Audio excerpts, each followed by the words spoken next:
The transit casket sits where the sump wet floor meets the wall, its weight bowing the rusted rail beneath 3 meters of brushed ceramite.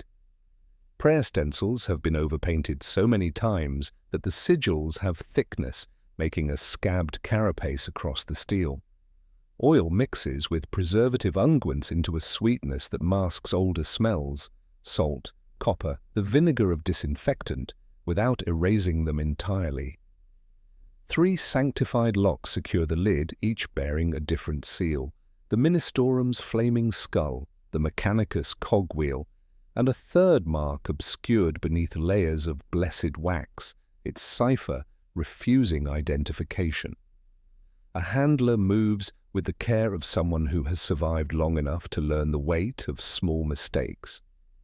He does not touch the locks directly.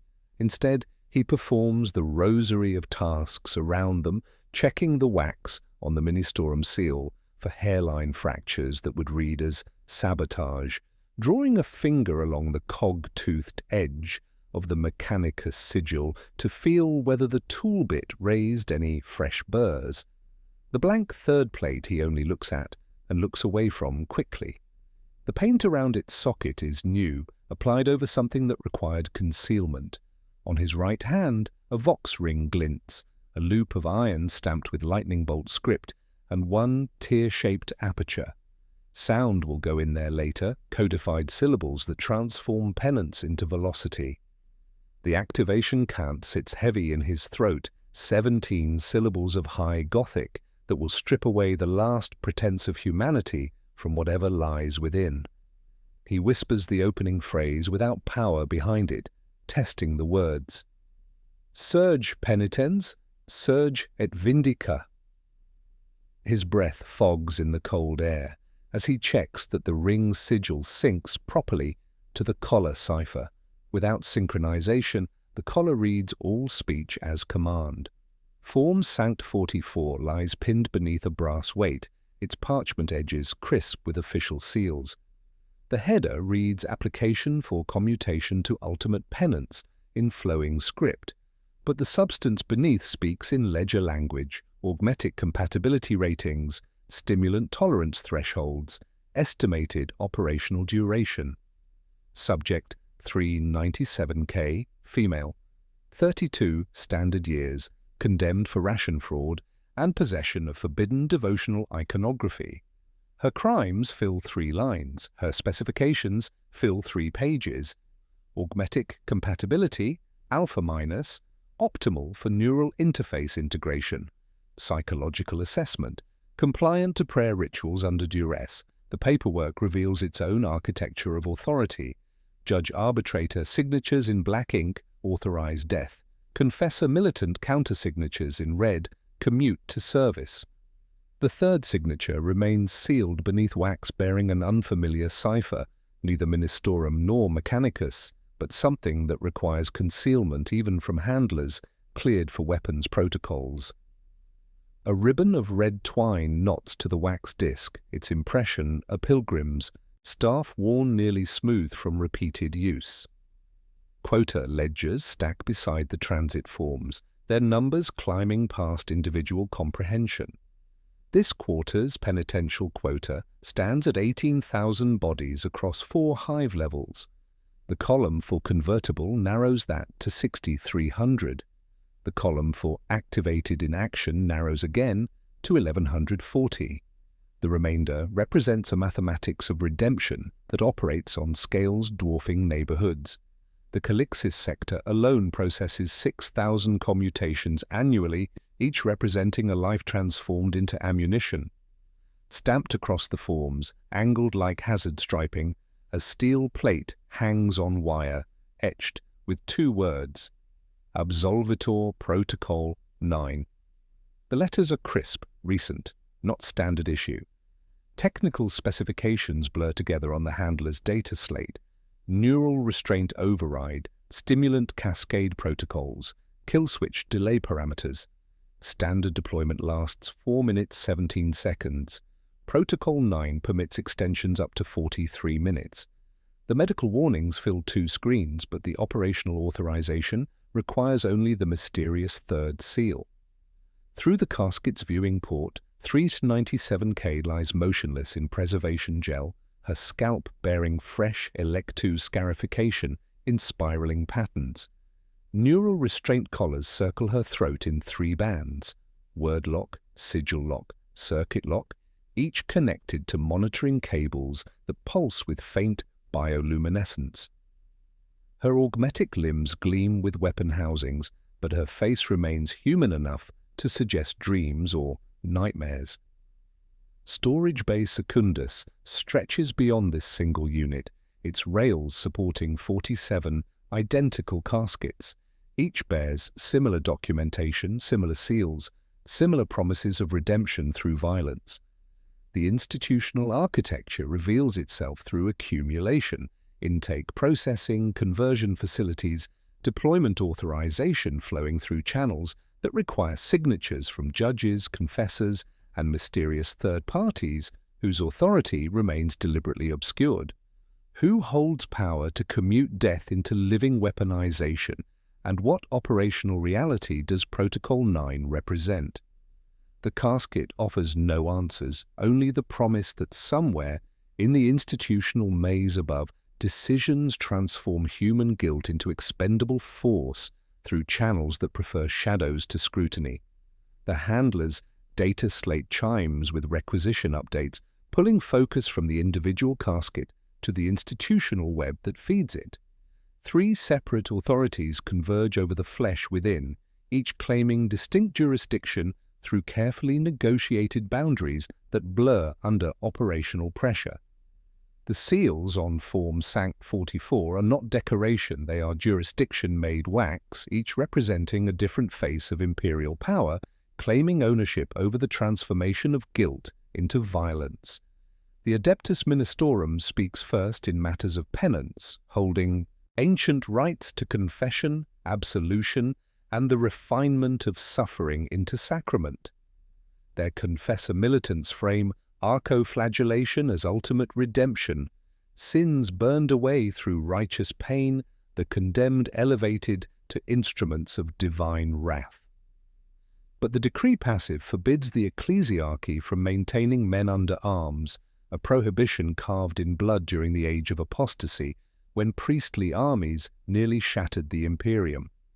Legal architecture emerges through careful language that preserves compliance while enabling operation.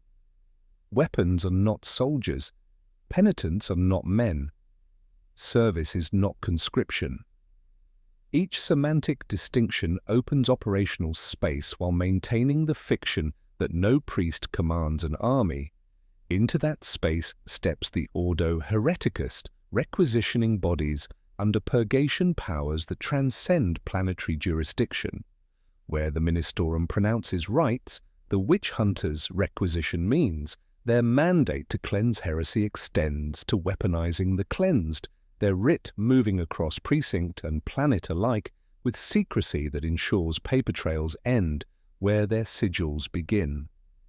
A single authorization line dissolves procurement delays and blinds audit engines while imposing quotas that treat flesh like any other strategic resource.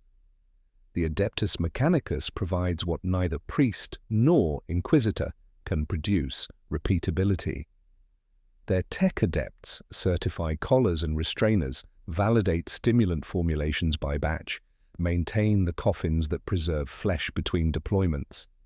In exchange for sacred pattern rights and permission to integrate blessed circuits, they receive latitude within conversion theatres. The exchange wraps itself in litanies but documents itself in maintenance ledgers that calculate optimization curves, balancing stimulant dosages against projected operational lifespans.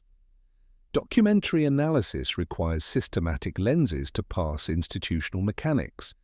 Daily function encompasses mundane brutalities, storage bay maintenance, preservation gel cycling, collar calibration routines that keep weapons viable between deployments. Control doctrine governs neural restrainers that transform rage into directed violence, command words channeling fury toward designated targets, kill switches promising termination when flesh outlives utility. Survival taxes emerge wherever scarcity meets authority. black markets in stimulant supplies, indulgence currency, purchasing family exemptions from penitential quotas, supply rationing, forcing handlers to choose between equipment maintenance and personal comfort.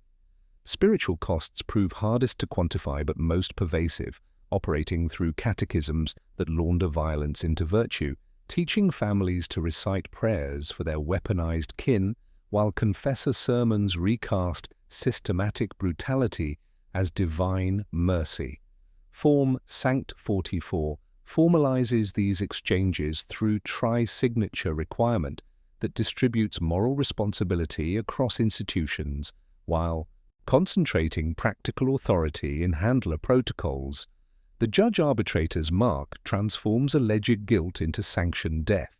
The confessor militant's signature diverts that death into service through theological sleight of hand. The third signature remains deliberately obscured beneath wax, bearing a pilgrim's staff cipher found in no official ecclesiastical rolls.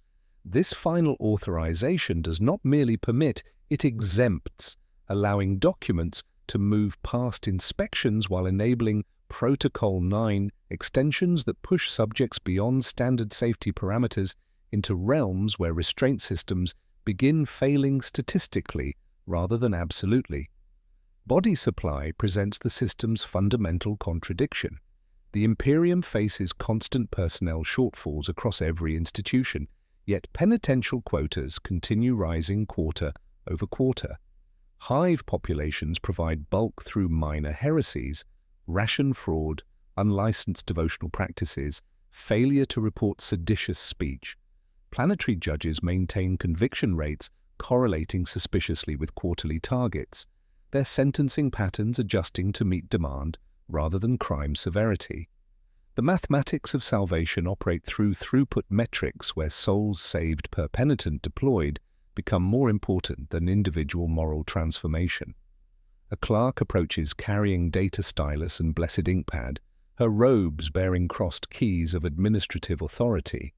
Her fingernails show permanent staining from sealing wax and carbon ink, occupational marks of someone processing hundreds of commutation forms monthly. The ritual proceeds with practiced efficiency, tri-signature verification, date stamp application, transit authorization, coding. Each step requires specific prayers, hand positions, pauses for contemplation of the Emperor's mercy that transform individual tragedies into industrial throughput. The completed Form Sanct 44 passes from administrative custody to operational control, its bureaucratic transformation complete.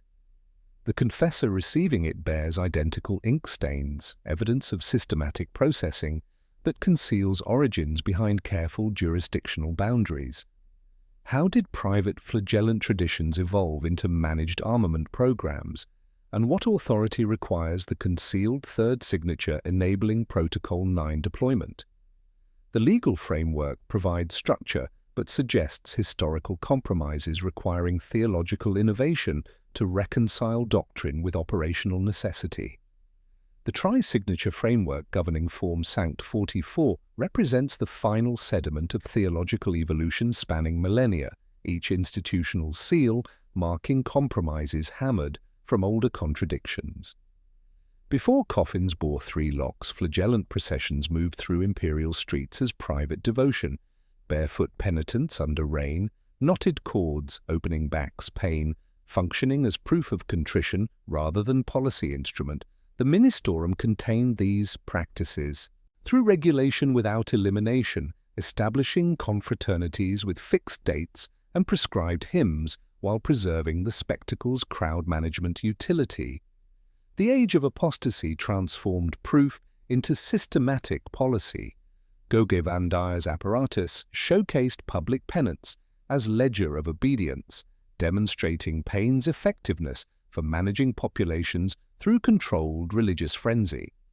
After the purges, the decree passive stripped the ecclesiarchy of armies while creating semantic space for operational innovation. Legal architecture emerged through careful language preserving compliance while enabling function. Weapons became instruments, penitents became donated vessels, service became redemption. Each distinction opened operational corridors while maintaining theological cover. Into that vacuum climbed the Ordo Hereticus, requisitioning bodies under purgation powers that transcended planetary jurisdiction. Witch hunters required terror crossing borders with plausible disavowal, transforming condemned criminals into donated vessels through legal fictions that converted death sentences into ultimate penance. Early militarization remained primitive. Arco-Flagellants starved, drugged, and blessed, loosed with chains and knives against designated targets. Some struck true, many killed handlers, or collapsed from uncontrolled frenzy. Operational necessity demanded technological solutions. The Adeptus Mechanicus reframed religious ecstasy as signal engineering problem. Sacred restrainer circuits channeled fury toward specific targets while preserving handler safety, transforming unpredictable zealotry into directed ammunition. Tech adepts demonstrated units whose pulses obeyed metronomes and whose violence terminated on command. Wiring replaced rope, electro-flails replaced cords, and systematic conversion protocols emerged from blessed pattern templates. The confessor retained spiritual authority, but the tech priest guaranteed operational parameters. Doctrinal standardization followed technological breakthrough.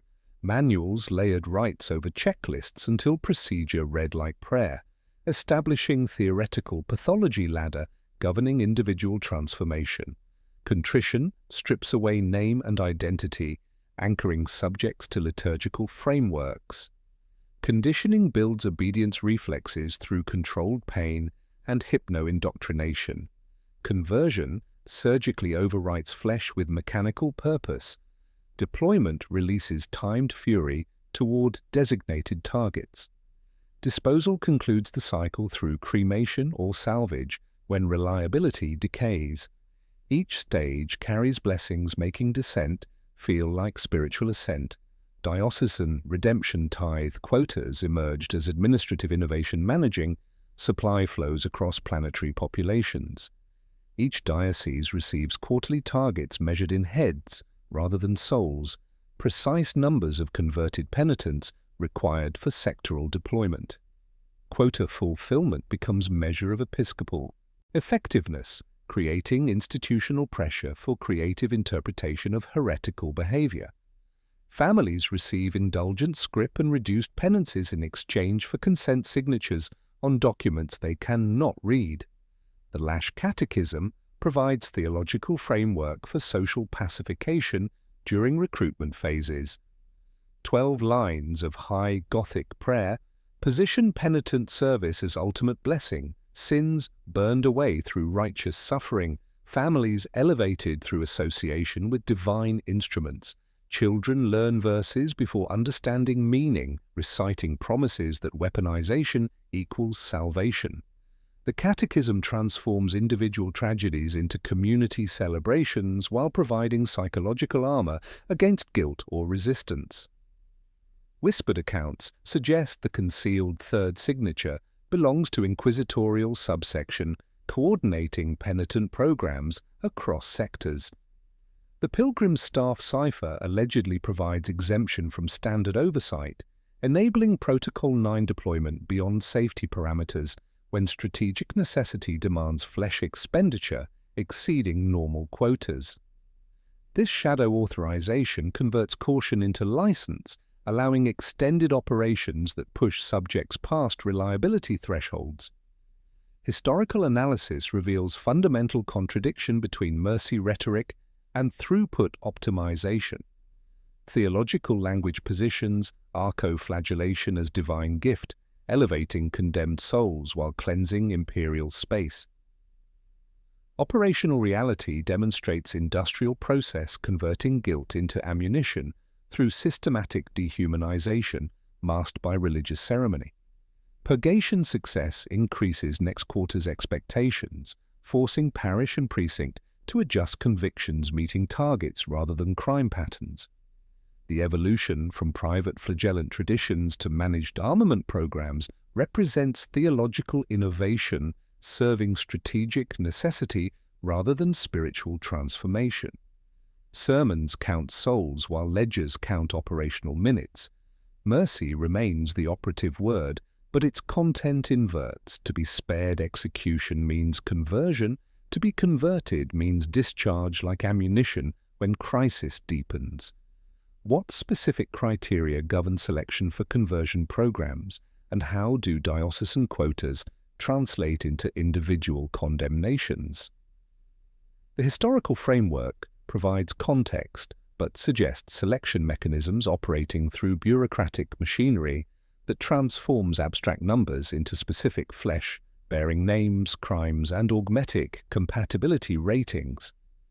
The historical framework governing Arco-Flagellation transforms from abstract diocesan quotas into specific flesh through procurement machinery operating at every level of imperial society. Adeptus Arbites precinct houses provide primary harvest through systematic sweeps, targeting the minor heresies that flourish wherever scarcity meets desperation.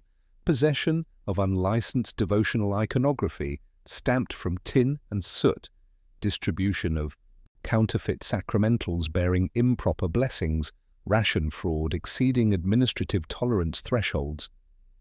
These infractions carry death sentences under Lex Imperialis, but their prevalence ensures steady supply flows meeting quarterly targets without depleting populations required for essential labor. Arrests spike predictably during final weeks of quota periods when diocesan redemption targets lag behind projections. The body count bends toward institutional demand without abandoning legal pretense. Each detention generates a docket feeding the pipeline where mercy rhetoric conceals throughput optimization. Planetary judges process cases through accelerated hearings, their sentencing patterns adjusting to supply requirements rather than crime severity. The condemned face binary choice presented as divine grace, execution by bolt and ash within standard timeframes, or commutation to ultimate penance, serving the emperor's will through weaponized redemption. Confessors frame the bargain through theological language positioning service as spiritual elevation, but consent forms require signatures on documents written in high Gothic legalese, exceeding most citizens' comprehension. Families receive indulgence credits and reduced penances for cooperation, creating economic pressure, supplementing religious persuasion. Parents facing starvation sign papers they cannot read to secure ration supplements for remaining children. Siblings receive educational priority and marriage dispensations. A small wooden token stamped with winged skull provides tangible proof, extra bread on high feast days, temporary reprieve from tithes, coveted minor permits. The condemned disappears into administrative machinery while relatives celebrate blessings masking institutional extraction. Intake processing strips away civilian identity through systematic ritual designed to sever social connections while establishing institutional ownership. The condemned arrives bearing civilian name, planetary identification, family, shrine tokens. Name stripping proceeds through ceremonial burning of identity documents, while confessors recite prayers positioning erasure as spiritual purification. Personal effects feed sacred flames as tech adepts record biometric data establishing new serial designation, 397K replacing human name in ledgers, treating flesh like strategic resource. Scalp shaving removes hair-bearing family oils and shrine blessings, creating blank surface for electu scarification, marking institutional ownership. Sacred stylus burns spiral patterns encoding serial number, conversion date, operational classification, augmetic compatibility rating. The condemned remains conscious throughout scarification. Anesthetic would interfere with precision and waste medical supplies better allocated to operational maintenance. Pain functions as inaugural lesson in transformed institutional relationship. The tri-signature requirement governing Form Sanct 44 reveals selection mechanics extending beyond simple guilt determination. Judge-arbitrator signatures in black ink convert alleged crimes into legal death sentences through accelerated processing meeting quota deadlines. Confessor-militant countersignatures in red provide theological cover, transforming execution into service through mercy rhetoric. But tech-adept verification in cog-seal blue assesses factors unrelated to spiritual condition, bone density measurements, nervous system responsiveness, augmetic integration potential, stimulant tolerance projections, cranial response arcs mapped through needle crowns. Medical screening eliminates subjects whose physiology cannot support conversion hardware or operational stress. Weak hearts fail under stimulant cascade. Brittle bones fracture during augmetic installation. Damaged nervous systems resist neural interface integration. The condemned population undergoes systematic filtering, ensuring only viable candidates reach conversion theatres, creating selection bias toward younger, healthier subjects whose crimes often involve survival necessities rather than ideological heresy. Alpha and alpha- categories advance briskly. Beta units pass with notes for reduced stim loads. Gamma units route toward servitorization or standard execution. Some bodies cannot carry the leash regardless of confessorial fervor.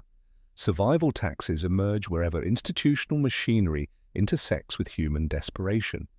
Handlers accept bribes, accelerating commutation processing for families seeking swift conclusion.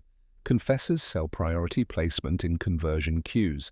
Tech adepts provide medical clearance for subjects failing standard compatibility assessment. Arbites, scribes offer advice on which admissions shave weeks from processing, which infractions to emphasize for convertible status.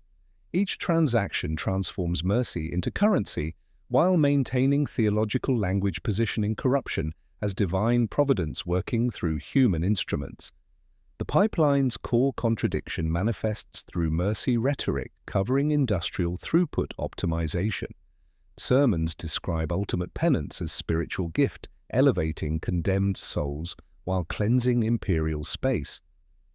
Operational reality demonstrates systematic processing converting guilt into ammunition through procedures optimized for efficiency rather than individual transformation. Conversion rates become performance metrics. Operational minutes justify resource expenditure. Bodies processed per quarter determine diocesan effectiveness ratings. Processing concludes without ceremony as new designation glows on slate clipped to casket cradle. Preservation gel climbs around head and shoulders while 3 locks ratchet down with clicks coinciding with rubber stamps on manifest. The rail carries caskets toward conversion theatre, primus, where tech-adept verification extends beyond guilt assessment into realms prioritizing operational utility over spiritual condition. What specific assessments do tech adepts perform during verification, and what emerges from conversion theatres that entered bearing human names, human faces, human capacity for choice and resistance?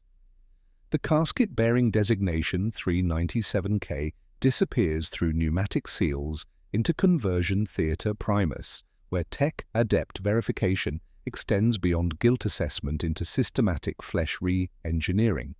The theatre smells of disinfectant cut with sanctified oils and the thin metallic taste of ozone from arc welders, but deeper scents persist.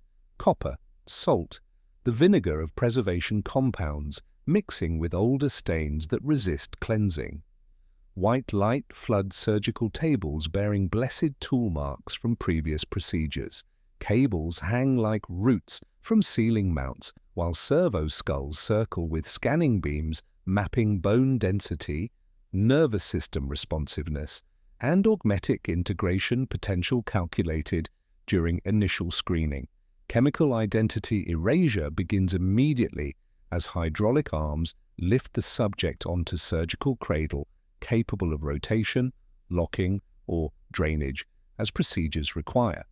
Tech adept secundus intones binary cant, while intravenous compounds dissolve memory formation pathways while preserving motor function and pain response, essential elements for neural mapping and operational conditioning. MEM-FLENS agents wash through veins in calibrated pulses targeting language centers and personal identity markers. The goal transcends simple sedation. It represents systematic disassembly of civilian selfhood. Childhood shrines blur first, then market routes, family faces, resistance motivations. The mouth retains capacity for sound formation, but words no longer organize coherent thought or opposition to institutional transformation. Hypno-indoctrination overlays chemical blanking with new reflexes through audio-visual conditioning arrays clamped around skull and sensory organs.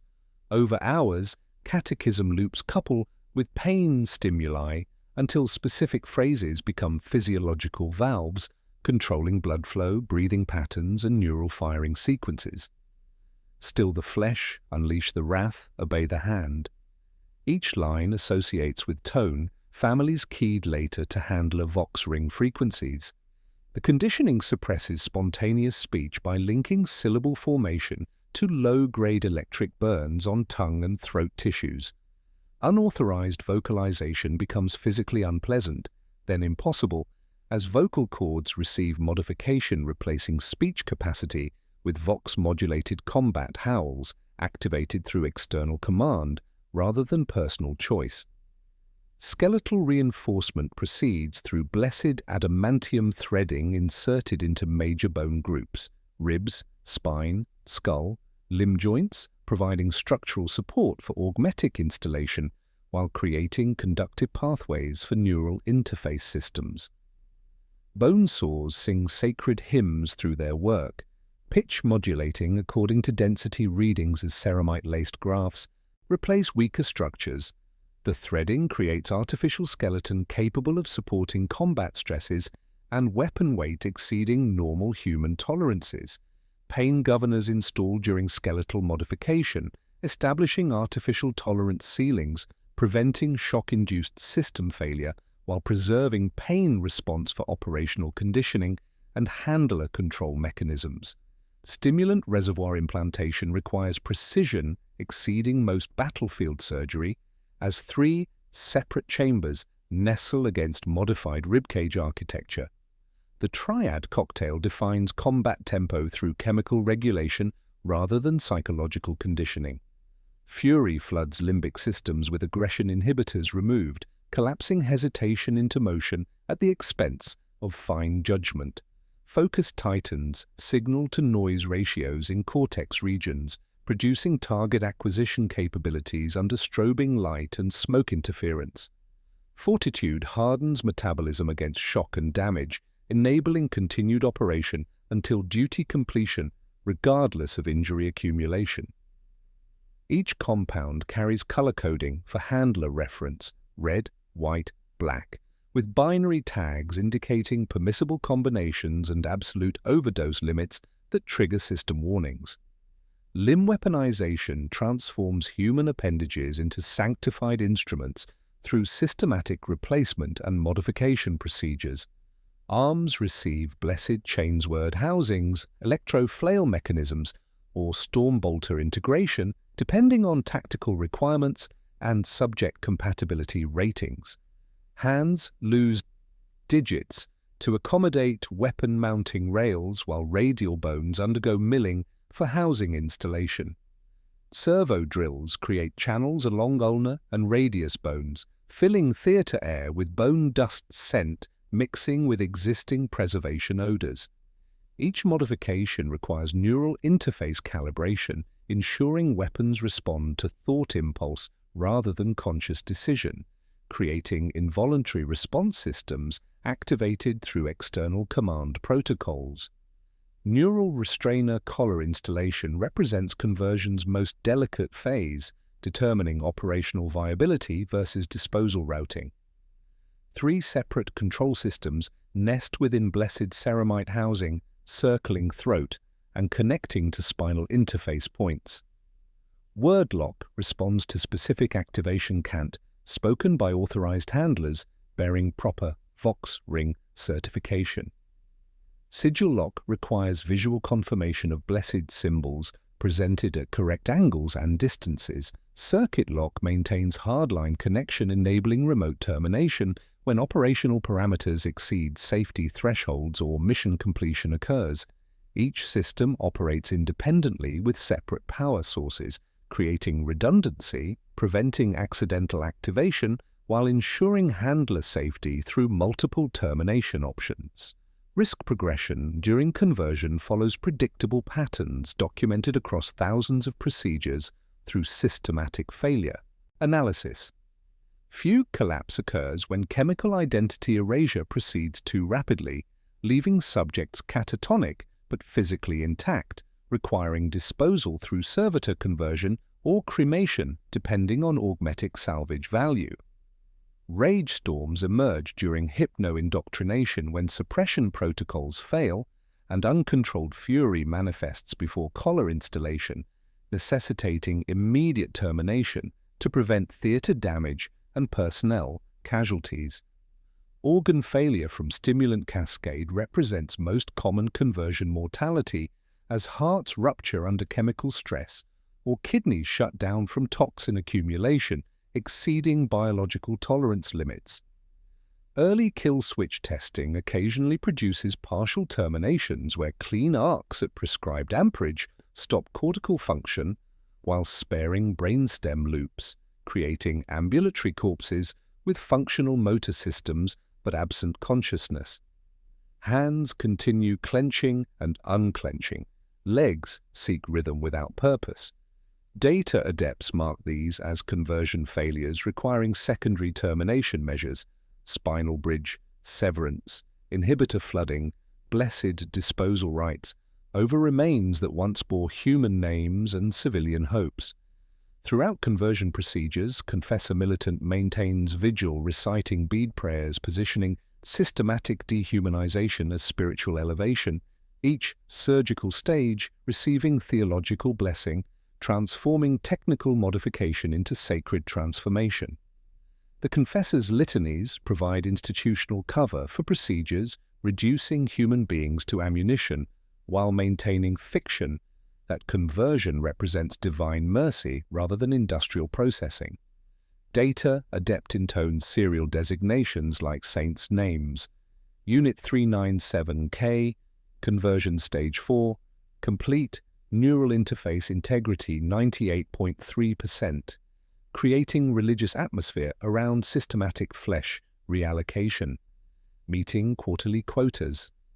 Conversion concludes with subject placement in storage coffin-bearing tissue-preserving unguents, maintaining flesh viability between deployments. Sacred oils prevent decay, while blessed salts maintain neural conductivity and stimulant reservoir functionality. The coffin seals with 3 locks corresponding to tri-signature authority, Ministorum blessing, Mechanicus certification, and mysterious third seal enabling Protocol 9 deployment beyond standard safety parameters. Monitoring cables maintain biometric surveillance while subjects rest in chemical suspension awaiting activation orders. The conversion process establishes technical foundation for control doctrine governing weaponized subjects through multiple redundant safety systems, but laboratory conditions differ substantially from battlefield environments where electromagnetic interference, Vox ghost phenomena, and environmental stresses challenge restrainer reliability. What specific mechanisms prevent converted subjects from attacking their handlers during deployment, and how reliable are neural restraint systems when smoke clouds the air, explosions disrupt signal transmission, and the careful distances maintained in storage bays collapse into close-quarters combat, where handler authority faces its ultimate test?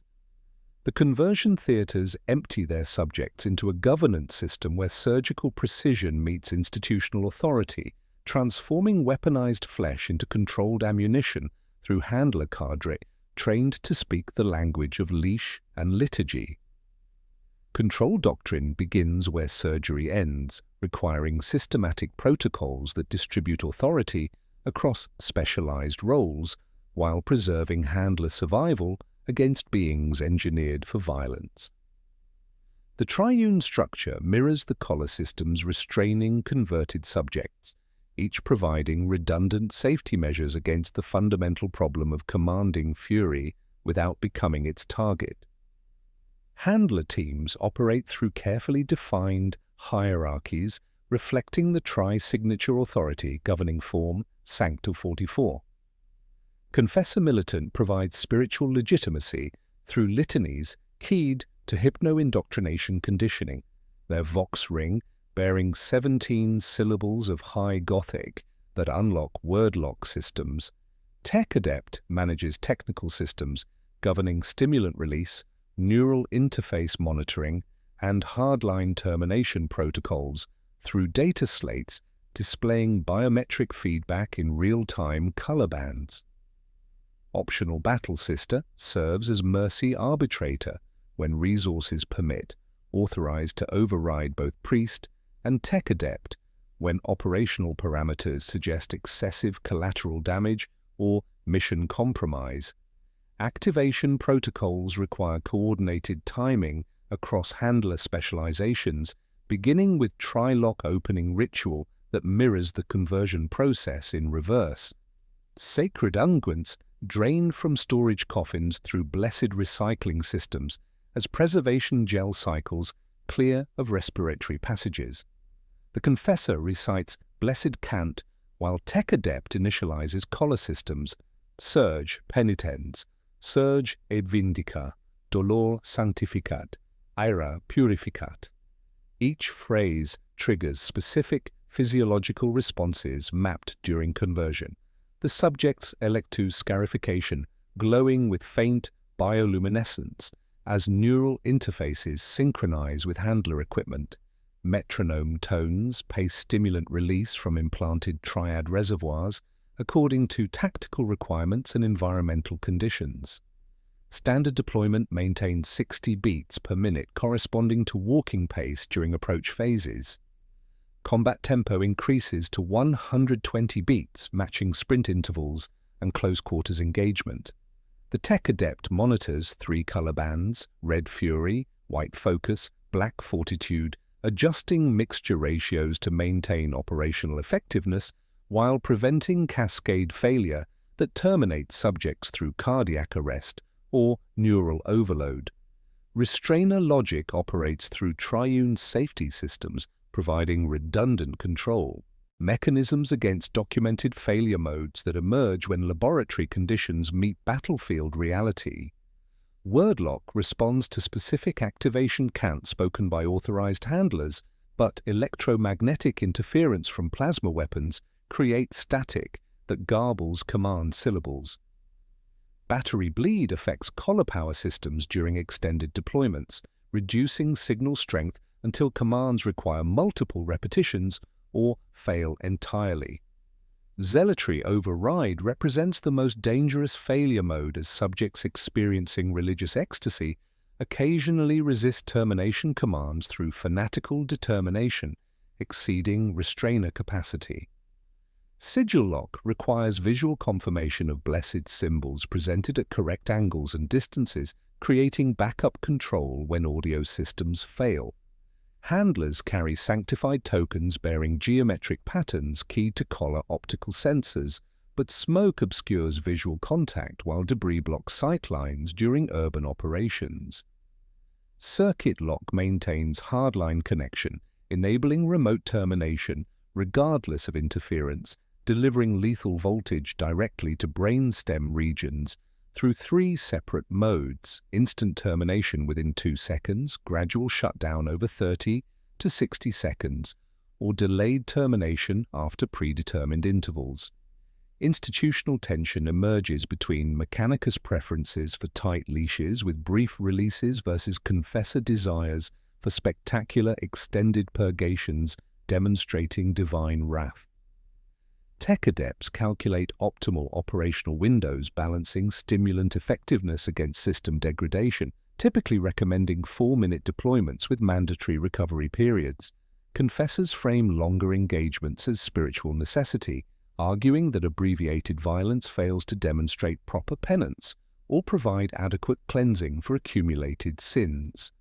Absolvator Protocol 9 resolves this tension through extended release authorization, bypassing standard safety windows during sanction purges. The mysterious third signature sealed beneath Pilgrim's staff cipher permits stimulant cascade beyond normal termination thresholds, enabling deployments lasting up to 43 minutes when strategic necessity demands maximum flesh expenditure. Technical documentation reveals Protocol 9's operational costs through systematic degradation analysis. Extended stimulant cascade damages neural pathways governing restrainer response, creating cumulative resistance to termination commands. Repeated Protocol 9 usage approaches statistical certainty of restrainer failure, transforming reliable weapons into uncontrolled hazards. Handler training emphasizes distance maintenance and crossfire positioning, acknowledging that control systems provide probability rather than certainty. Standard doctrine positions handlers beyond melee range with clear retreat routes and mutual fire support. The geometry of safety traces itself in chalk marks and memory, measured distances, that battlefield conditions will compress into close quarters chaos where handler authority faces its ultimate test. Environmental factors, equipment failure, and cumulative Protocol 9 usage combine to erode restrainer reliability over time, creating operational framework that functions adequately under controlled conditions while acknowledging systematic degradation under combat stress. How does this carefully constructed control doctrine perform when explosions disrupt signal transmission and the measured distances of storage bays collapse into urban warfare where smoke clouds the air and handlers discover whether their invisible chains can hold against subjects engineered for violence but imperfectly leashed? The theoretical framework of control doctrine faces empirical testing in Hive K-Delta's SUMP level 43, where heretic corruption has transformed a machine shrine into blasphemous circuitry humming with stolen power. The air carries machine blood scent, coolant mixed with oils, and the metallic tang of corrupted voltage bleeding through insulation worn thin by centuries of industrial prayer. Votive lanterns gutter in oxide-laden atmosphere, while someone has inverted the cog and skull above the altar, threading wire through sacred sockets in patterns that make Vox equipment whisper phantom commands before handlers speak them. Purgation Team Tertius assembles according to doctrine established in sterile training chambers. Confessor Militant Vex positions forward bearing blessed Vox ring and litany scrolls, his authority extending through 17 syllables of high Gothic activation cant.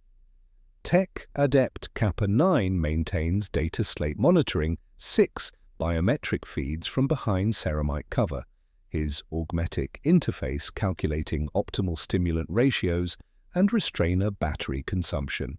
2 Fraternity's militia squads deploy suppression equipment while sealing corridor access points with barricade webbing and drum-fed auto rifles positioned for crossfire support. 6 transport coffins rest on rails, slick with preservation, gel draining toward blessed recycling systems. Each casket bears tri-lock seals representing institutional authority over weaponized flesh, Ministorum Flame Skull, Mechanicus Cogwheel, and the mysterious third cipher whose pilgrim staff marking enables Protocol 9 deployment. Unit 397K lies motionless in chemical suspension, her ELEC-2 scarification dark until collar activation begins neural interface synchronization. The tri-lock opening ritual proceeds with practiced coordination between Confessor and Tech Adept specializations. Sacred cant flows from Vex's Vox ring as Kappa 9 initializes collar systems through binary hymnal. Surge penitens, surge et vindica, dolor sanctificat, ira purificat. Each phrase triggers physiological responses mapped during conversion as 397K's breathing deepens and neural pathways align with handler frequencies. Her throat resonates low, harmonics felt before heard, vibration threading. Through bone, as sensors burn iron taste directly into cortical regions, bypassing normal sensory processing. Ampule drainage begins in silver cascade as triad stimulants enter bloodstream according to prescribed ratios. Red fury floods limbic systems while white focus sharpens target acquisition capabilities, and black fortitude hardens metabolism against operational stress. The metronome establishes 60 beats per minute pacing stimulant pumps, while militia squads establish corridor control. Vox net coordination manages movement through industrial maze, where sacred machinery maintains power despite Heretech corruption attempting system subversion. Perfect performance lasts 7 minutes, 31 seconds. The Arco-Flagellants flow through Heretech positions with mechanical precision, their weaponized limbs carving blessed paths through improvised barricades and corrupted flesh. Chainsword housings scream devotional hymns, while electro-flail mechanisms dance with sanctified violence exceeding human capability. Tech Heretech servitors die with severed control cables. Cultists reach for corruption switches and discover missing wrists. The confessor counts heartbeats, while Tech Adept monitors voltage and amperage within acceptable parameters. Then the hive environment fights back through accumulated industrial decay. Dust shakes from cable trays, insulating nothing, as relay banks cough blue-white discharge rippling Vox signals into phantom command frequencies 1 syllable short of activation cant.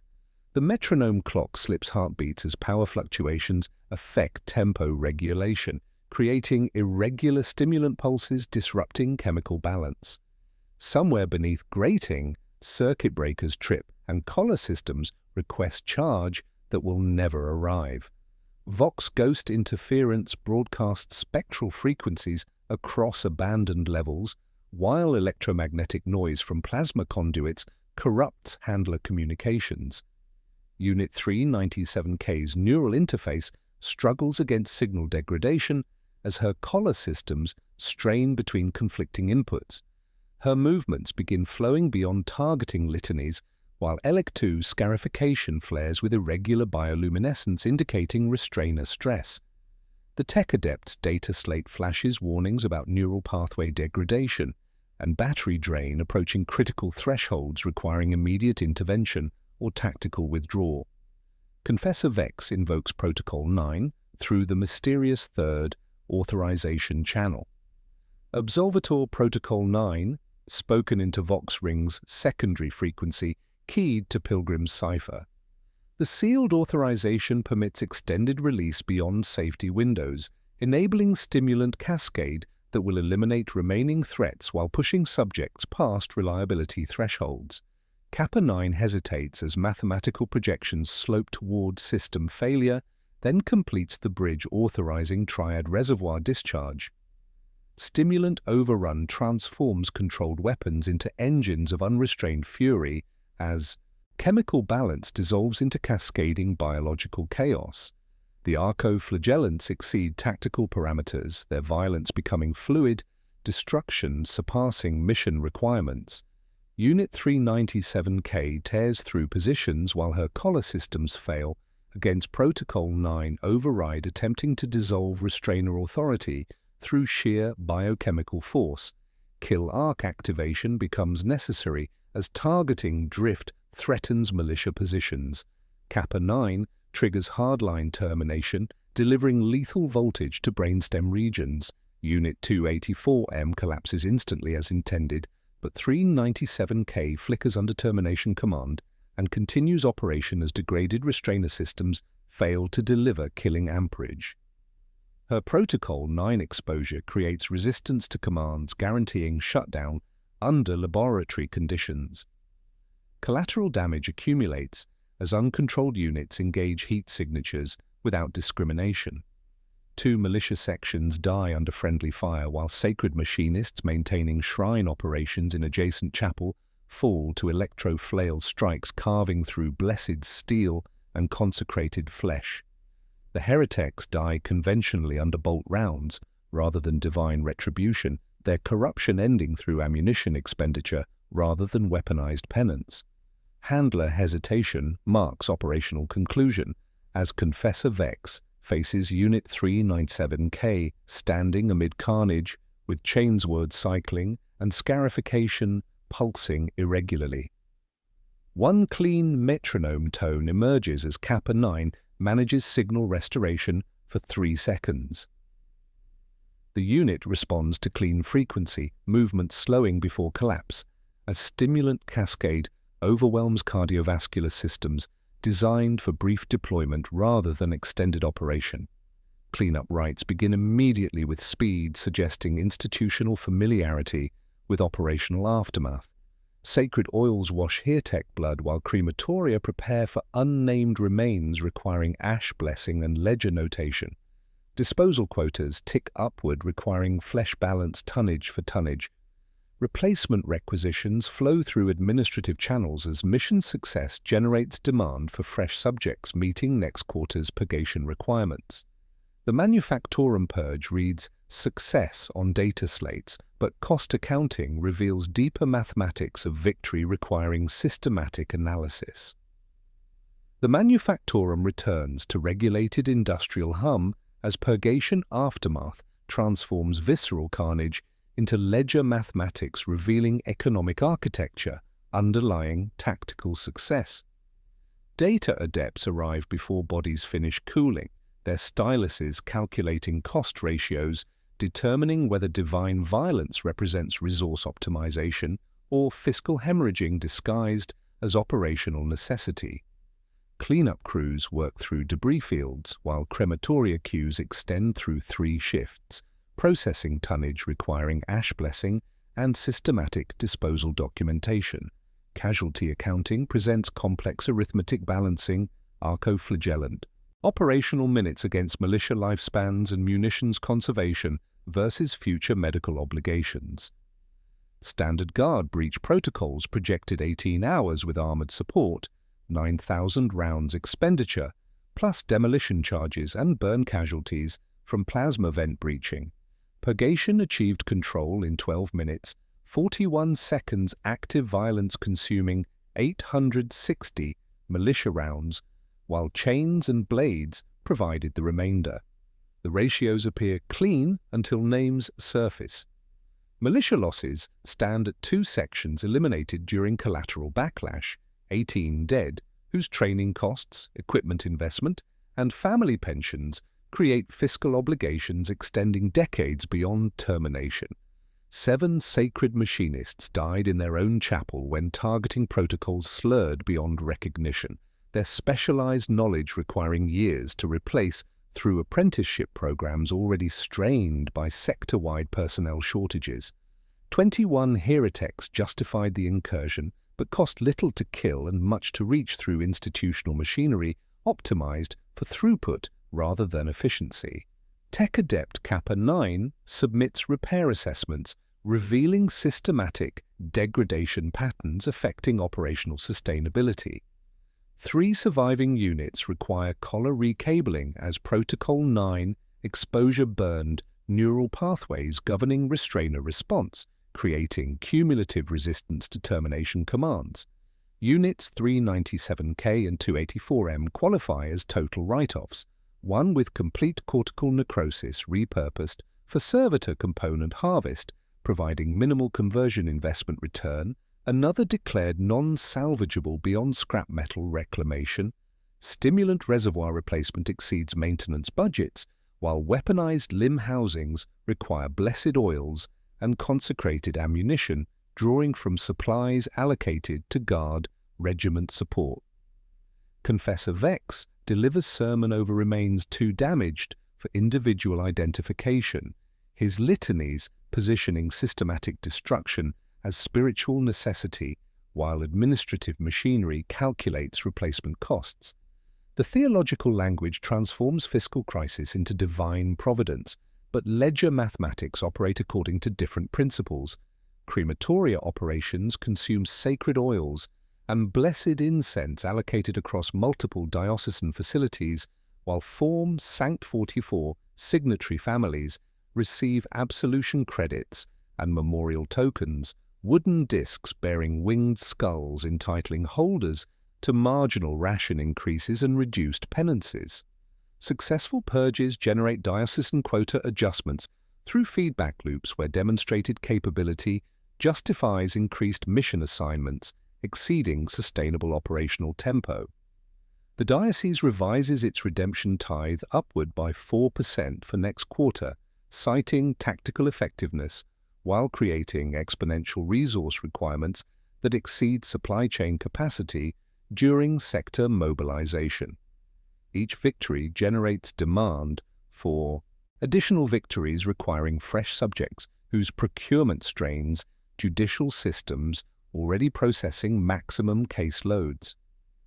Recovery crews receive payment in scrip rather than coin, their compensation structured around exposure risks and disposal tonnage, while radiation badges monitor accumulated contamination from HearTech corruption lingering in metal surfaces and pooled coolant. 2 crew members fall sick within days as medici note lung irritation from aerosolized fortitude compounds, their health degrading measurably with each deployment, while institutional medicine provides palliative care rather than preventive treatment. Stimulant supply shortfalls emerge as recurring operational constraint affecting deployment frequency and effectiveness. Triad cocktail production requires rare chemical components sourced through rogue trader networks operating beyond standard Imperial supply chains.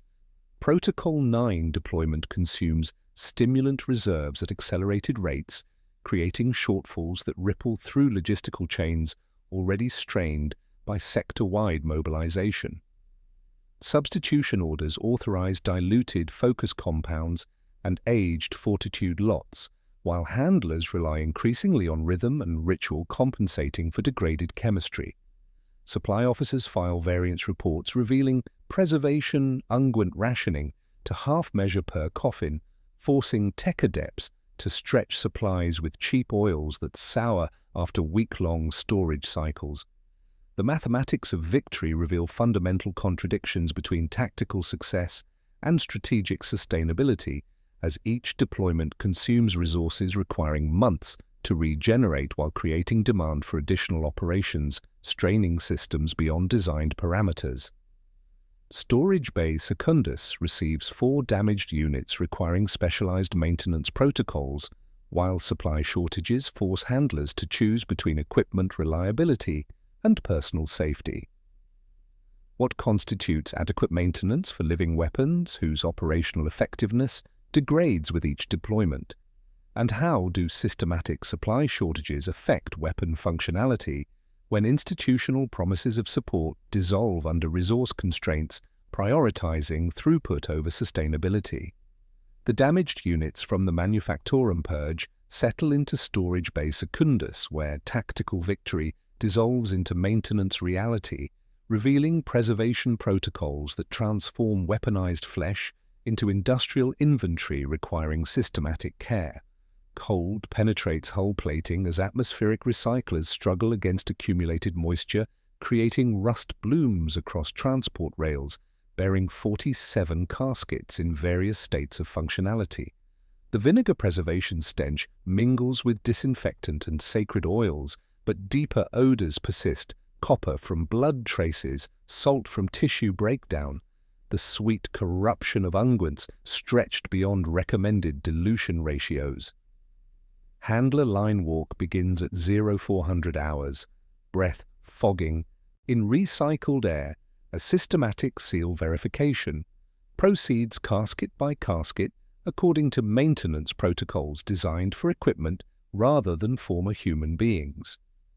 The tri-lock system requires methodical inspection.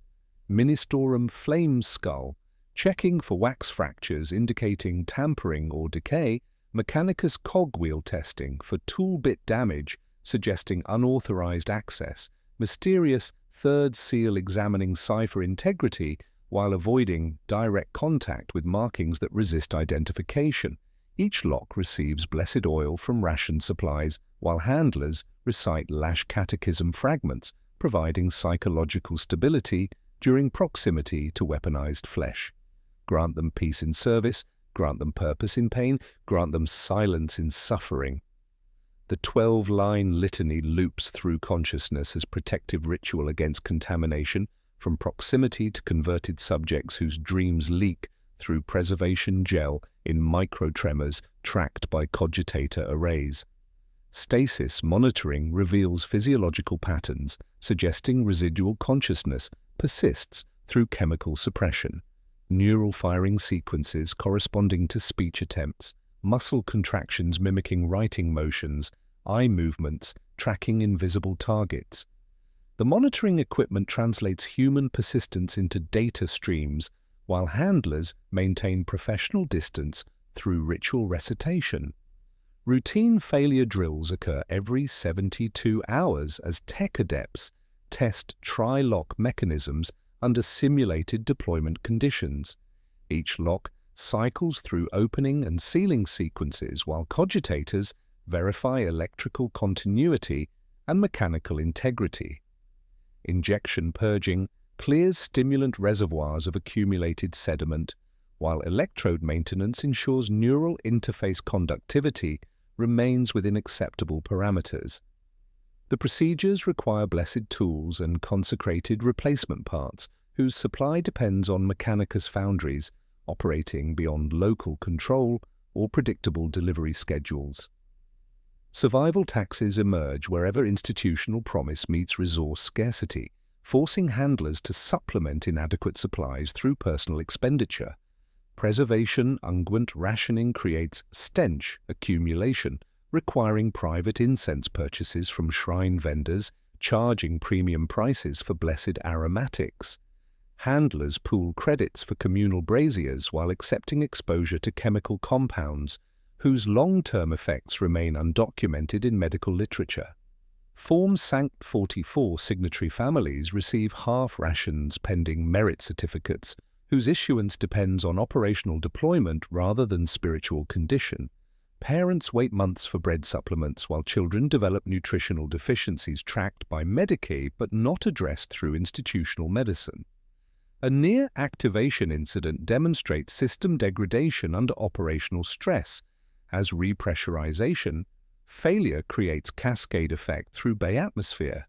Valve chatter ripples down rail lines as preservation gel pressure drops below minimum thresholds, triggering autonomic responses that propagate through adjacent units via electromagnetic interference from neural interface systems.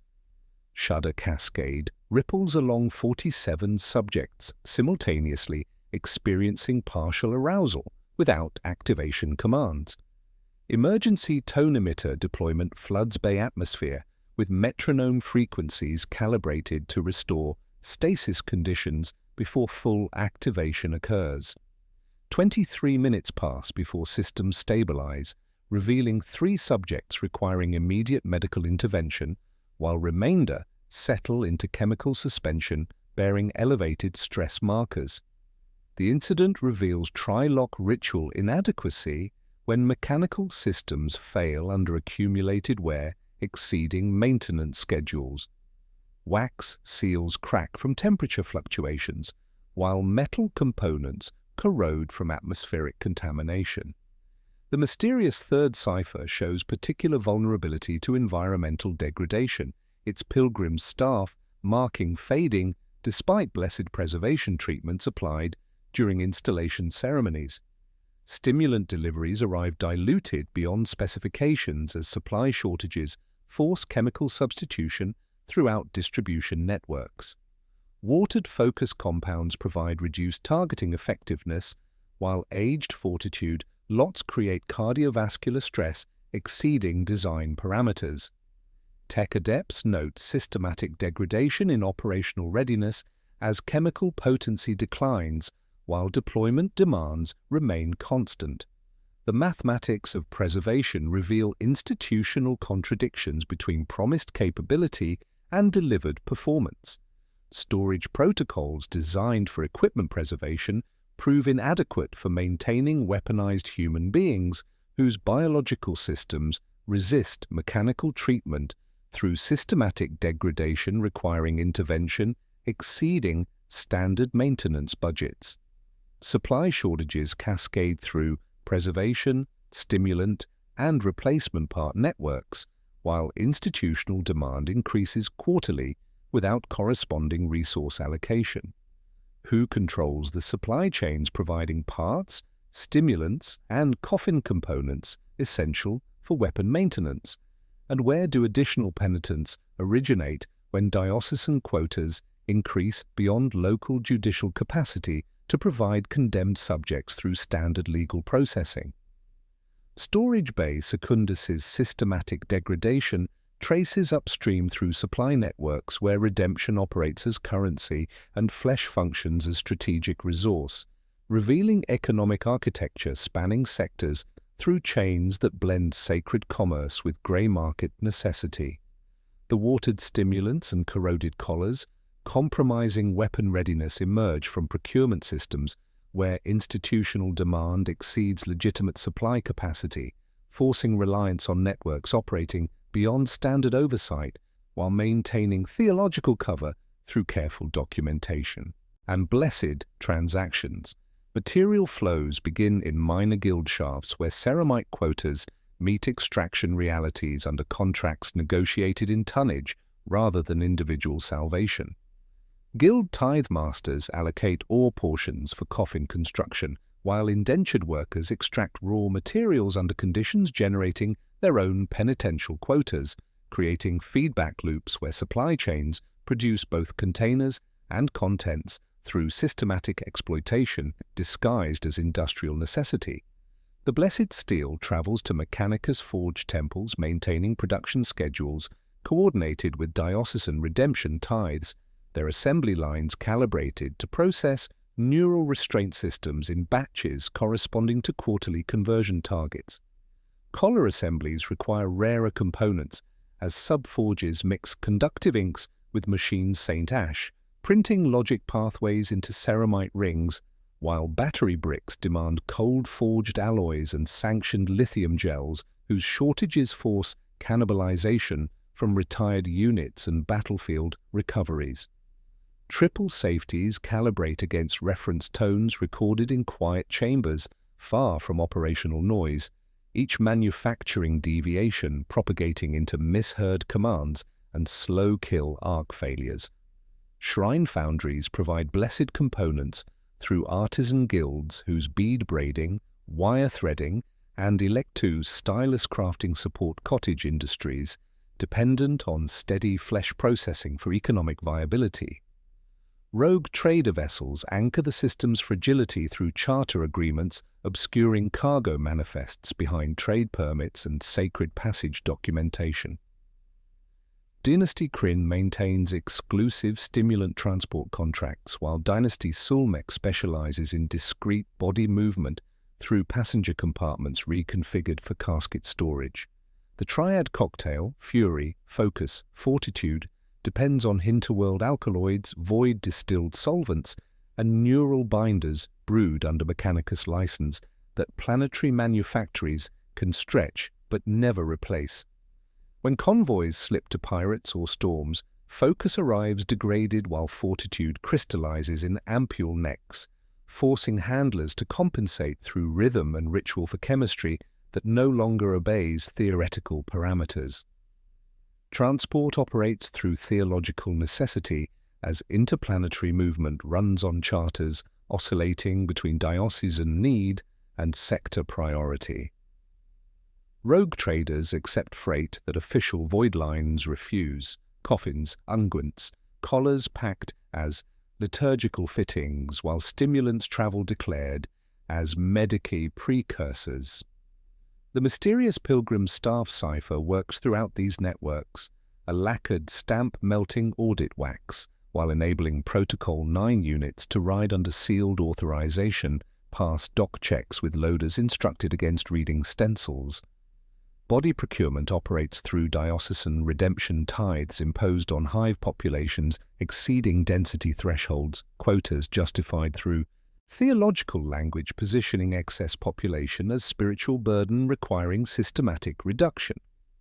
Crowded levels provide steady supply through minor heresy prosecutions, while nobility scandal settlements channel high-value subjects through donation agreements exchanging flesh for family honor preservation.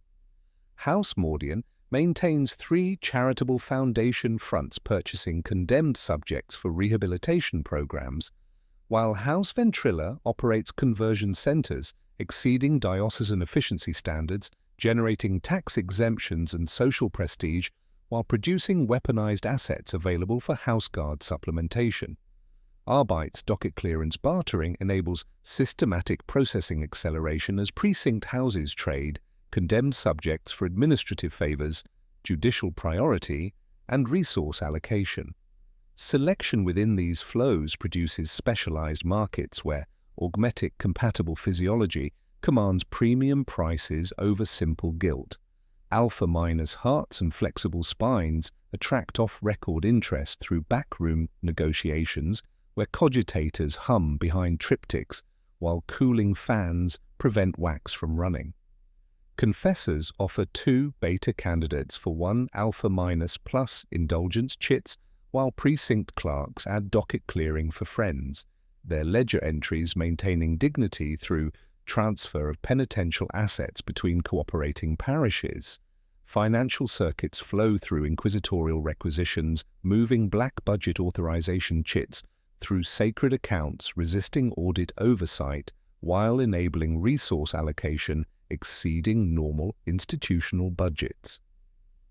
The third signature facilitates these transactions through exemption protocols, shielding expenditures from standard accountability measures, while confessor accounts receive quarterly supplements and tech-adept foundries obtain priority material allocation through channels bypassing normal procurement delays and price negotiations.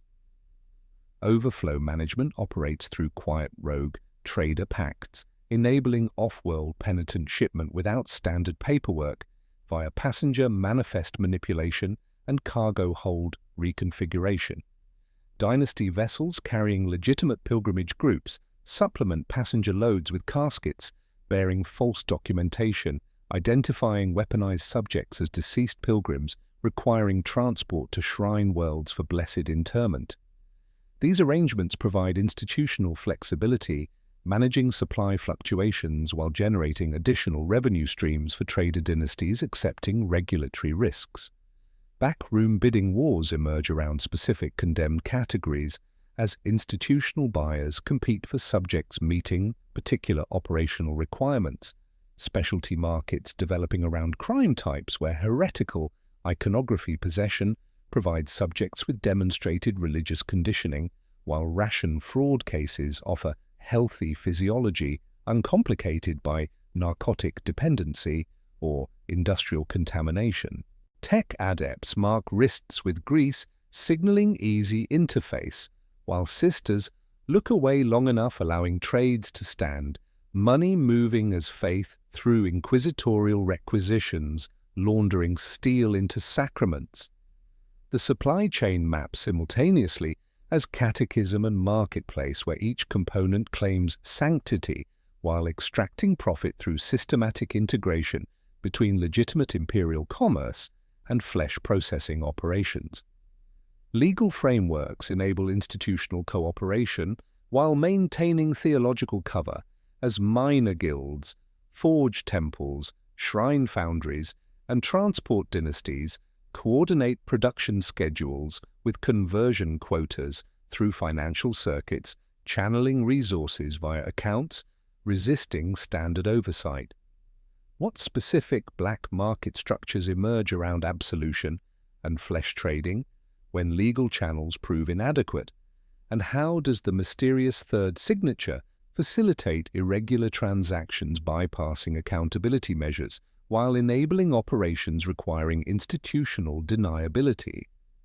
The legitimate supply chains feeding storage bay secundus operate alongside shadow networks where theological necessity meets personal opportunity, creating sub-basement markets beneath shrine chancels and behind boiler rooms where confessors, arbitrators, and tech adepts transform institutional authority into private currency. These transactions occur in chambers lit by blessed candles, where ink-stained ledgers rest beside wax sticks and reliquary boxes holding seals borrowed, forged, or sanctified through proximity to sacred office.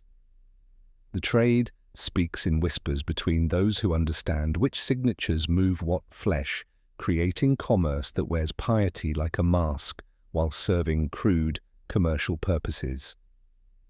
Confessor militant networks operate discreet consultation hours in shrine sub-levels where commutation diversions flow through donation boxes accepting family jewelry, heirloom weapons, and deed transfers in exchange for expedited processing or sentence modifications.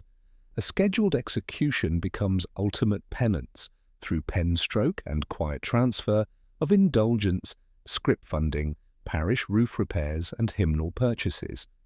Parents facing their children's condemnation discover additional contributions can redirect penitential service toward less hazardous assignments. Servitor conversion rather than arco-flagellation, menial labor details instead of combat deployment. The confessor frames these arrangements through theological language positioning. Monetary sacrifice as spiritual purification while maintaining accounts beyond diocesan oversight. Arbitrator corruption operates through systematic, fine-zeroing agreements, where debtor family members receive clemency in exchange for consent signatures on Form Sanct 44 documentation they cannot comprehend. Precinct houses maintain informal quotas balancing condemned subjects against administrative favors, creating institutional pressure for creative interpretation of minor infractions. Traffic violations become heretical resistance. Unlicensed devotional practices escalate to seditious assembly. Ration irregularities transform into theft of sacred resources. Each inflation serves institutional demand while providing arbitrators leverage over populations dependent on discretionary enforcement, their docket clearing creating systematic conversion of poverty into penitential flesh. Stimulant stock adulteration represents endemic corruption within tech-adept networks where chemical purity standards yield to profit margins through substitution and dilution practices, compromising operational effectiveness while maintaining visual compliance with specification requirements. Focus compounds receive caffeine supplementation while actual nootropic content drops below therapeutic thresholds. Fortitude lots undergo dilution with saline solution and industrial alcohol, creating cardiovascular stress rather than metabolic enhancement. Fury components mix with cheap amphetamines, producing erratic behavior patterns that handlers mistake for zealous enthusiasm until restrainer systems fail under unexpected chemical loads. Handlers develop survival taxes, purchasing unadulterated stimulants through black market channels or hoarding reliable batches, creating internal rationing systems, prioritizing personal safety over unit effectiveness. Off-manual releases settle personal disputes during sanctioned purges as handlers deploy weaponized subjects against targets bearing grudges rather than heretical corruption. Tech adepts maintain private lists of commercial rivals and romantic competitors whose businesses or residences receive incidental attention during deployment operations. The systematic violence appears random while serving individual vendettas through institutional machinery designed for spiritual purification. Confessor blessing provides theological cover for personal vendetta while maintaining operational legitimacy through proper documentation and post-action absolution rights. The case study surfacing in Archive 12K reads like parable stripped of comfort. A foundry apprentice, 16 standard years, swept in block arrest when Arbeits raided ration fraud circles to meet quarterly redemption tithe requirements. The apprentice's record holds no prior marks while evidence paperclips remain empty, yet Form Sanct 44 achieves perfection through testimony from paid witnesses and confession transcripts, receiving editorial revision positioning minor infractions as systematic heretical behavior, warranting ultimate penance.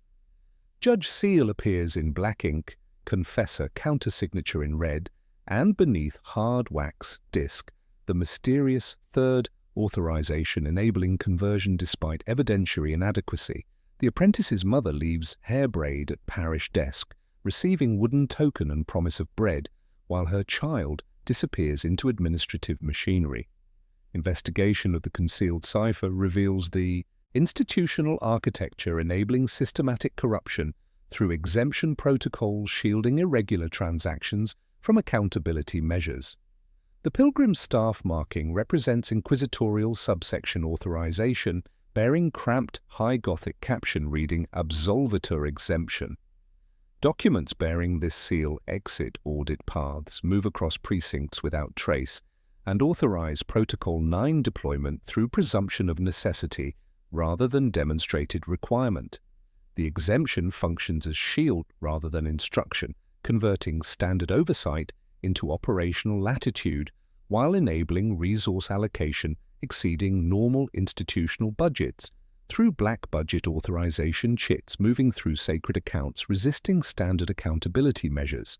Mercy rhetoric masks crude flesh market operations where demand increases directly with purification success rates, creating exponential resource requirements exceeding legitimate supply capacity, while forcing reliance on corruption networks providing bodies through systematic exploitation of legal processes. Each tactical victory generates diocesan quota adjustments, requiring additional subjects whose procurement strains judicial systems beyond capacity, forcing creative interpretation of guilt and systematic manipulation of procedures, meeting institutional demand for weaponized flesh.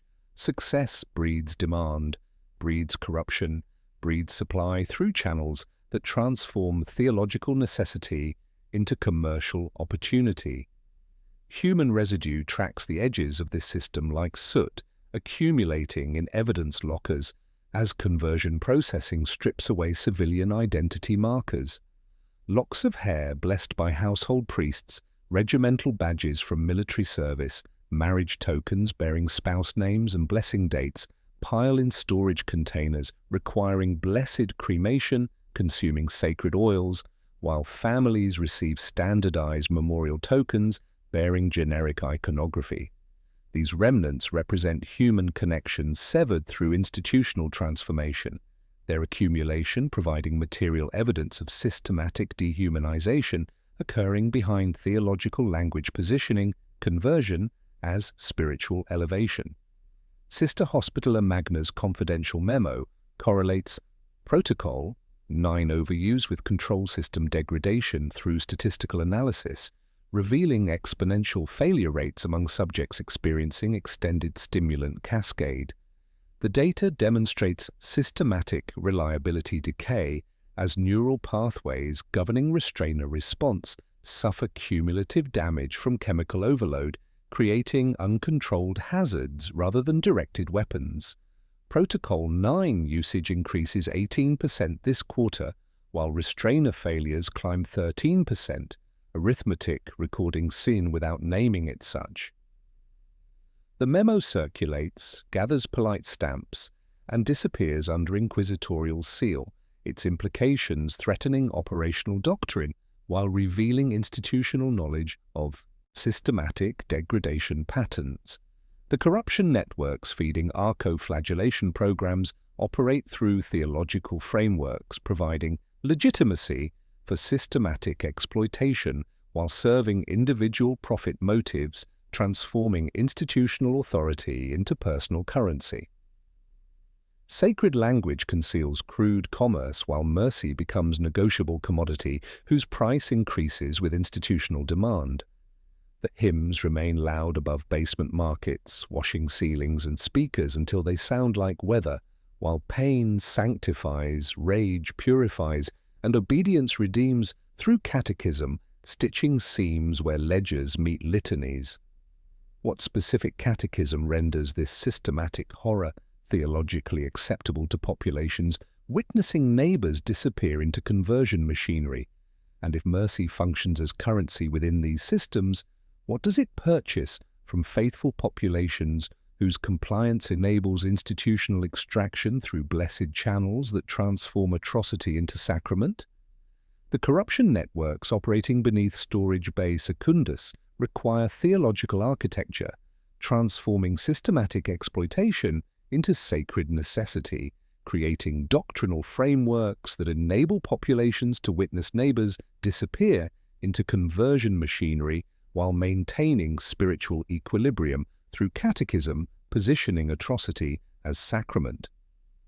The sub-basement markets and stimulant adulteration documented in precinct houses demand theological cover operating at industrial scale, providing institutional justification for systematic flesh processing through sacred language that transforms crude commerce into divine providence working through human instruments blessed by institutional authority.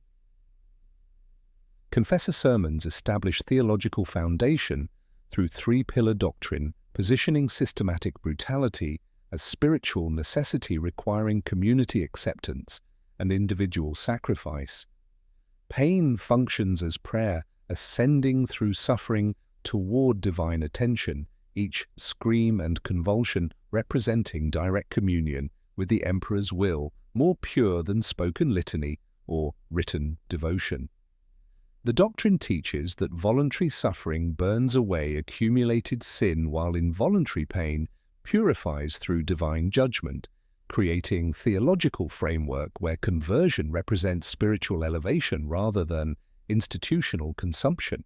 Rage operates as incense-burning impurities from imperial space, righteous fury cleansing heretical corruption through blessed violence guided by institutional wisdom rather than individual passion. Bodies serve as blasphemy-balancing offerings whose sacrifice cleanses accumulated community sin through weaponized redemption, each converted subject representing thousands of souls preserved through their systematic transformation into ammunition. This theological mathematics enables populations to comprehend individual tragedy through collective salvation, positioning extraction as gift rather than exploitation, while maintaining psychological infrastructure, supporting procurement systems requiring consent signatures on documents families cannot comprehend. The pulpit provides grammar that markets require, transforming grievance into piety through repetition until meaning dissolves into administrative procedure, blessed by institutional authority, claiming divine mandate for flesh, processing meeting strategic requirements. The Catechism of Unbinding provides systematic liturgical framework enabling families to process loss through theological language while serving institutional control functions during conversion ceremonies and handler operations. The full litany contains 47 verses recited during tri-lock opening rituals, but abbreviated versions circulate for family use during sleep recitation periods when grief requires structured expression without comprehension, threatening operational security. The weapon convert version operates through hypno-indoctrination conditioning, embedding phrases that replace individual will with institutional purpose.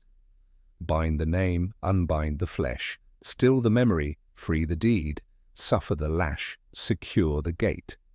Each clause pairs negation with purpose until erasure feels like vocation, creating psychological architecture, supporting neural interface integration, while severing civilian connections that might resist conversion completion.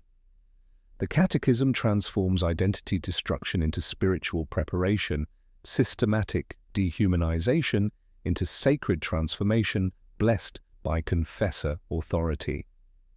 Family sleep recitation versions reduce theological complexity to manageable fragments while preserving essential framework, positioning weaponization as blessing rather than consumption. Grant them peace in service, grant them purpose in pain, grant them silence in suffering, grant them rest in duty, grant them honor in obedience. Children learn abbreviated catechism before understanding its content, their voices joining parental prayers, creating communal acceptance of institutional extraction through blessed channels. The recitation operates as semantic alchemy, transforming brutal reality into bearable fiction through repetition until families celebrate conversion rather than mourn loss. Battle Sister Hospitaller. Magna articulates utilitarian theological position, balancing controlled fury against uncontrolled heretic millions through strategic necessity, arguments, positioning Arco-Flagellation as lesser evil, preventing exponential catastrophe. Her analysis frames systematic conversion through mathematical ethics, where individual suffering prevents greater death through heretical corruption spreading unchecked across hive populations. We choose controlled fury or uncontrolled millions, she states, gauntleted, finger-mapping infection vectors and casualty projections demonstrating that 100 converted subjects eliminate 10,000 potential heretics through systematic application of blessed violence. The Sister's theology refuses romantic interpretation, acknowledging loss while calculating necessity through tonnage, man-hours, and infection mathematics that reduce moral complexity to strategic arithmetic. Tech Priest theological counterposition emphasizes degradation, patterns revealing systematic reliability, decay, as neural pathways governing restrainer response suffer cumulative damage from repeated deployment and Protocol 9 exposure. Sacred mathematics demonstrate exponential failure rates approaching statistical certainty of control system breakdown, creating uncontrolled hazards rather than directed weapons as operational tempo exceeds design parameters. Each cycle moves collar response slopes downward, while error terms multiply through overstress patterns. After 2 Protocol 9 events, termination certainty falls from near absolute to 97%, after 5 deployments to 83% reliability. Past 9 operations, predictive models cease functioning and begin warning of zealotry override where faith outshouts firmware, creating theological contradiction between institutional promises and mathematical inevitability approaching zero operational control. Analysis reveals fundamental divergence between institutional belief systems emphasizing throughput optimization and faithful belief systems receiving theological instruction positioning conversion as spiritual gift, elevating condemned souls toward divine service. Confessor training emphasizes operational metrics, deployment effectiveness, and quota fulfillment, while parish populations comprehend arco-flagellation through mercy rhetoric, promising redemption through weaponized penance. This systematic deception creates operational space where handlers understand subjects as ammunition expenditure, while families celebrate service as divine blessing, enabling institutional extraction without explicit acknowledgement of commercial purposes driving procurement networks. Institutional belief centers on continuity rather than cleansing. Will units cycle from storage to field to scrap without compromising budget allocations or operational schedules? The absolvator exemption stamped beneath Pilgrim staff cipher functions as administrative miracle, an eraser rather than blessing enabling resource allocation exceeding normal accountability measures. Meanwhile, faithful belief systems operate through theological frameworks positioning systematic brutality as necessary sacrifice blessed by divine providence, creating psychological armor against contamination from proximity to systematic dehumanization occurring behind sacred language. Systematic analysis reveals redemption functioning as coping ritual, making extraction bearable for proximate populations rather than providing actual salvation for converted subjects or communities bearing procurement burden. The Catechism operates as social analgesic, institutional infrastructure supporting flesh processing through blessed channels, while maintaining psychological stability during systematic population reduction required by strategic necessity. Theological language provides cover for crude commerce, where mercy becomes currency and flesh functions as strategic resource allocated through networks combining legitimate imperial authority with grey market corruption, enabling irregular transactions bypassing standard accountability measures. The spiritual cost examination demonstrates theological frameworks functioning as institutional infrastructure rather than genuine religious doctrine, creating sacred justification for systematic exploitation while maintaining fiction that conversion represents divine mercy rather than consumption. Pain sanctifies through repetition until meaning dissolves into administrative procedure. Rage purifies through institutional blessing, and obedience redeems through catechism stitching seams where ledgers meet litanies in basement markets washed by hymns loud enough to drown conscience. None of this precludes sincerity among institutional actors. Confessors believe their words because psychological survival requires meaning.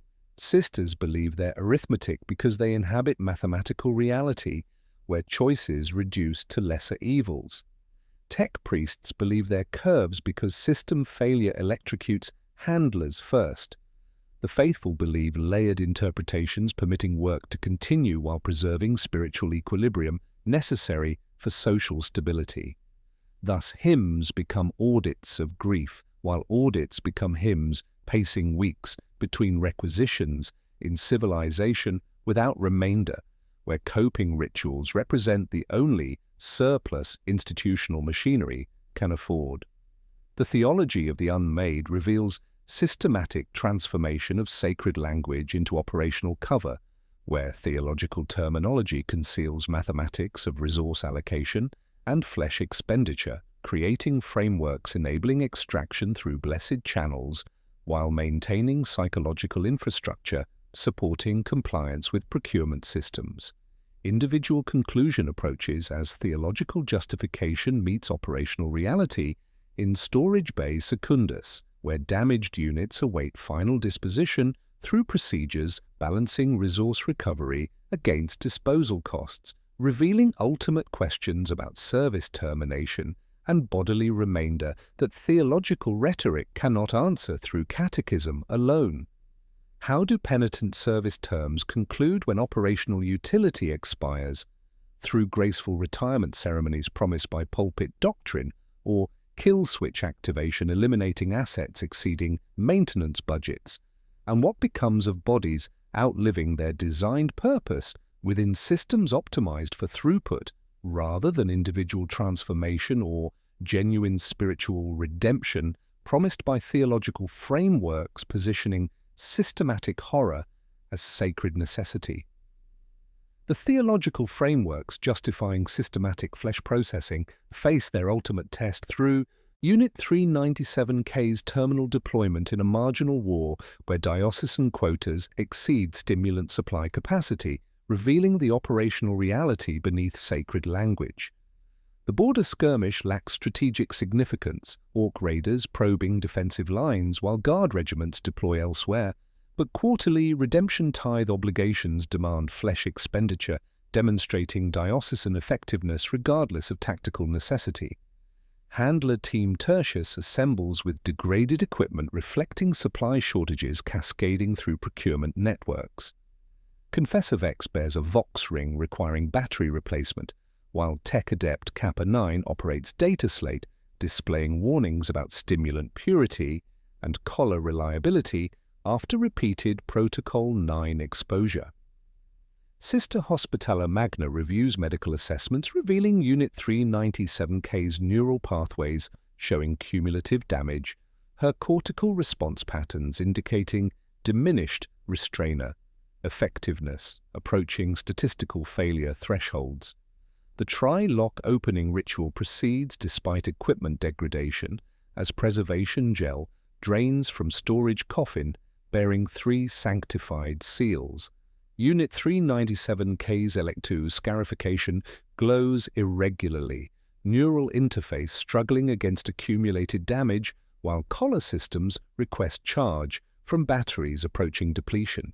Her breathing deepens as chemical suppression lifts, throat harmonics vibrating through bone as sensors burn iron taste into cortical regions whose mapping no longer corresponds to installation specifications. Stimulant reservoir drainage reveals systematic adulteration as watered focus compounds, and aged fortitude lots compromise operational effectiveness while maintaining visual compliance with specifications. The triad cocktail enters bloodstream according to prescribed ratios, but chemical potency falls below therapeutic thresholds, creating erratic behavior patterns rather than controlled fury. Metronome pacing struggles against collar system degradation, while electromagnetic interference corrupts handler communications. Confessor Vex faces tactical decision, requiring Protocol 9 authorization, but Sister Hospitaller Magna issues short release, order limiting deployment to 4 minutes 17 seconds. Standard operational window designed for equipment preservation rather than tactical effectiveness. The engagement proceeds with mechanical precision degraded by systematic equipment failure as Unit 397K flows through orc positions with weaponized limbs carving paths through improvised barricades. Chainsword housings scream devotional hymns while electro-flail mechanisms dance with sanctified violence, but targeting protocols drift beyond recognition as neural pathways governing restrainer response suffer from accumulated exposure. 4 minutes 17 seconds pass without tactical completion. Battery bleed shows on the slate. Word lock remains responsive. Circuit lock status flickers yellow. Sigil sensors report occlusion. Kappa 9 depresses the kill arc stud and holds it. There is a tremor and a pause that has length this time, the throat harmonic stall. The light in the scarification dims. The meat remembers gravity. Service concluded documentation flows cleanly as systematic processing strips away remaining humanity. Brain-cooked units bearing cortical necrosis route towards servitor conversion, providing minimal return on conversion investment, while remainder receives cremation without individual identification. Sacred oils consume unnamed remains, while ash mixes into shrine mortar. Unit 397K's molecular remains becoming construction material rather than receiving memorial recognition promised by theological frameworks. Family notification occurs through standardized procedure as printed absolution certificate arrives with half-day bread ration supplement. The apprentice's mother receives official documentation declaring service completion through divine providence while remaining ignorant of disposal circumstances or tactical insignificance of final deployment. Systematic revelation completes through payoff analysis revealing institutional architecture governing Arco-Flagellation programs. The third seal belongs to inquisitorial subsection bearing Pilgrim Staff cipher, whose cramped high Gothic caption reads Absolvitor Exemption, shielding documents from audit oversight while enabling Protocol 9 deployment through presumption of necessity rather than demonstrated requirement. The exemption functions as administrative license for accelerated body expenditure, converting standard oversight into operational latitude while enabling resource allocation exceeding normal institutional budgets. Protocol 9 reveals as administrative terminology, concealing systematic flesh consumption through extended stimulant cascade designed to eliminate subjects exceeding maintenance budgets while maintaining fiction of operational necessity. Quota ledgers grow because tactical victories generate diocesan adjustments requiring additional subjects whose procurement strains judicial systems beyond capacity, creating exponential resource requirements exceeding legitimate supply while forcing reliance on corruption networks providing bodies through systematic exploitation of legal processes.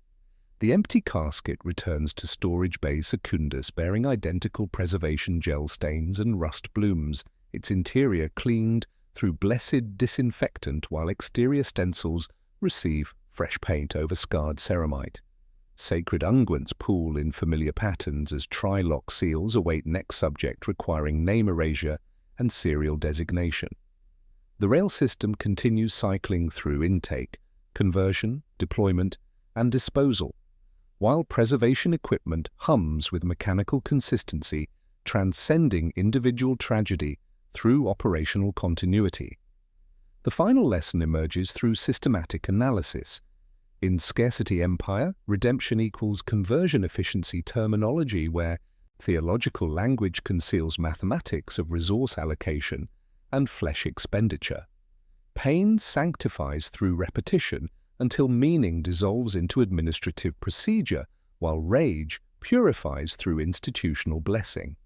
The horror of becoming Arco-Flagellant transcends individual conversion through institutional architecture that metabolizes sin into expendable force, while maintaining fiction that systematic dehumanization represents mercy rather than consumption, creating blessed channels where flesh becomes ammunition through procedures optimized for continuity rather than redemption, efficiency rather than salvation, throughput rather than transformation.